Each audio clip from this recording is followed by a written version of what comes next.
Mga kabombo, makakausap po natin ang nagsisilbing tagapagsalita, spokesperson ng Philippine Army, si Colonel Louie de Maala. Kaugnay pa rin po sa mga nakatakda sa ilalim po ng Salaknib exercises. Magandang araw ho sa inyo at welcome sa Bombo Radio Philippines sa Bombo Network News. Colonel de Maala, si Bombo Genesis at Bombo Ever po ito. Yes, good morning. Good day, please. Magandang bayan. Thank you so much for joining us. Tayo po'y napapakinggan live at napapanood live sa ating 32 stations nationwide, Colonel. Kahapon ay opisyal na po nagsimula itong ating 2026 Salaknib exercises at sa una ko nating balita hanggang sa ilang libo yung dadalo ho rito, mga 8,000 na mga sundalong dadalo ho rito. Kamusta so far yung pagsisimula po ng ating exercises, Colonel? Yes, tama na, naging successful nga yung opening ceremony natin for the Salaknib 2026.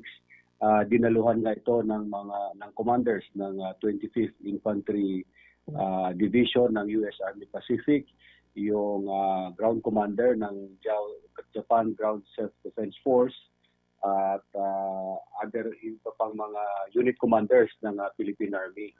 At ito nga, yung initially magiging focus nitong Salaknib Phase 1 will be more on the planning, staffing, and kumbaga prelude to the operational maneuvers that will be conducted during the Salaknib Phase 2 after the Balikatan.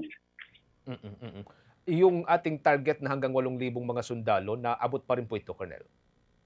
Yes, tama na sa ngayon. Kumulang 8,000 yung ating involved personnel dito. 4,000 from the Philippine Army at almost 3,000 doon naman sa US Army Pacific. At gusto ko lang i-correct yung sa Japan Ground Self-Defense Force ay mahigit 400 yung kanilang contingent dito. Dahil these numbers are for planning considerations dahil minsan nagbabago ito, minsan nadadagdagan o minsan nababawasan dahil hindi na natin sinasama dito yung support personnel pagdating dito sa exercises. As of now po, ano yung mga military capabilities, sir, na gagamitin po natin o yung mga kagamitang pandigma po natin? Sa ngayon, for the part of the Philippine Army, yung mga bagong gamit natin na procure natin through the AFP modernization program, yung light medium tanks natin, yung Sabra, yung ating self-propelled howitzer na 155 millimeter, and then yung ating mga mortars. Doon din sa ating counterparts, kahapon nga, nabanggit nga ni General Bartolomis, yung division commander ng 25th Infantry Division ng USARPAC, na gagamitin din nila yung kanilang HIMARS, yung attack helicopters and other air assets na available sa kanila. Bombo Ever, with your questions kay Colonel de Maala. Alright. Colonel, ito pong pagsasanay ngayong taon, may mga kunting limitation po tayo. Hindi naman po ba ito makakaapekto sa pagsasanay natin compare po nung mga nakalipas na taon? Hindi naman po makaka-apekto, although we nagkaroon tayo ng mga minor adjustments dahil nga dito sa requirements natin on fuel. However, these are all part of the exercise.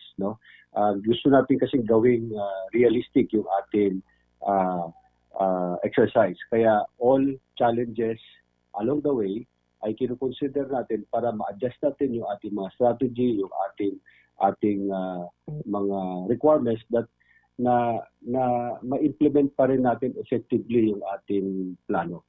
Alright. Doon po sa gagawing pagsasanay, may mga live fire exercises po ba na gagawin? And if ever, gagamit po ba ng mga missile system? For the Salaknib Phase 1, wala tayong live fire exercise dahil this will focus more on the staff-to-staff exercises, more on the command and control planning exercises, and yung mga subject matter expert exchanges. Doon naman sa itong live fire exercises will be conducted during the Phase 2 of the Salaknib at magkakaroon din ng mga operational maneuvers. As to the assets na gagamitin during the live fire exercises, this will be determined during the phase 2 pa. Depende sa magiging scenario na maka-finalize dahil nga very fluid yung ating mga scenarios. So, doon pa lang natin maka-finalize kung ano-ano yung mga capabilities na gagamitin during the live fire exercises. But definitely, ito ay makakapag-augment or makapag-validate doon sa ating mga tinetest na mga strategies. But if ever po, Colonel, posible po kayang gagamitin din po dito sa pagsasanay doon sa sinasabi nyo ngang phase 2 ng Selacnib, itong pong controversial na Typhoon missile system po ng US? Yung mga capabilities na yan, these are strategic capabilities. It is not in the level of the Philippine Army to talk about. Maybe I would defer to the US counterpart dahil kanila yun, kanilang assets yun. Ang masasabi ko lang sa ngayon is about the Selacnib and ano capabilities or assets na pwedeng gamitin during the Selacnib. Alright, Bombo dyan. Colonel, sa mga nakalipas na Selacnib drills natin, umabot tayo sa norte, ano? May time din yata na umabot tayo ng hanggang sa may Batanes. Ngayon, ano yung mga nakahanay po ng mga area na pupuntahan po natin, yung mga terrain pupuntahan po natin, sir? Sa ngayon, kasama pa rin ang Northern Luzon, Central Luzon, at dito nga sa part of the La Union, Ilocos, Pangasinan area. So dito kasi itetest natin yung ating capability on territorial defense.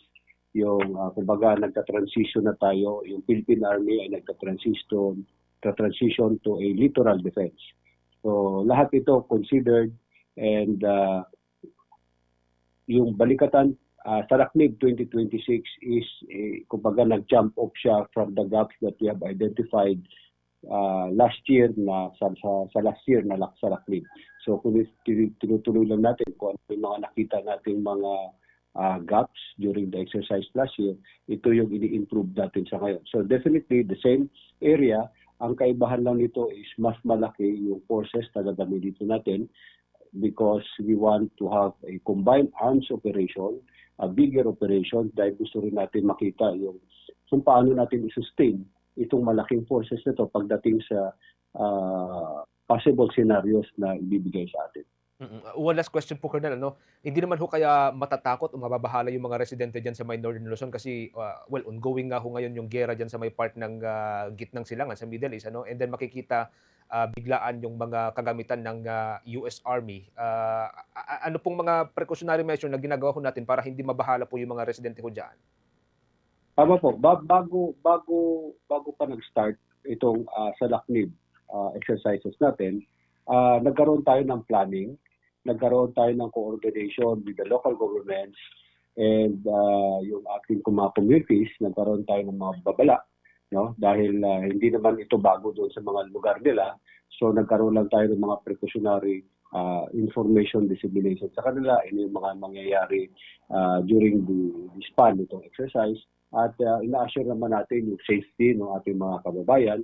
At during the live fire exercises, magkakaroon naman tayo ng safety box to ensure na walang maapektuhan na ating mga kababayan at tuloy-tuloy pa rin yung kanilang magiging mga trabaho doon at kanilang mga pangkabuhayan hindi maapektuhan. Okay. Again, Colonel, maraming salamat. Thank you so much for joining us sa Bombo Radio Philippines. Sa Bombo Network News, ingat po kayo, Colonel. Yes, maraming salamat at magandang umaga sa ating lahat. Magandang umaga ho sa inyo. Si Colonel Louie de Maala, magkakabombo ang tagapagsalita ng Philippine Army.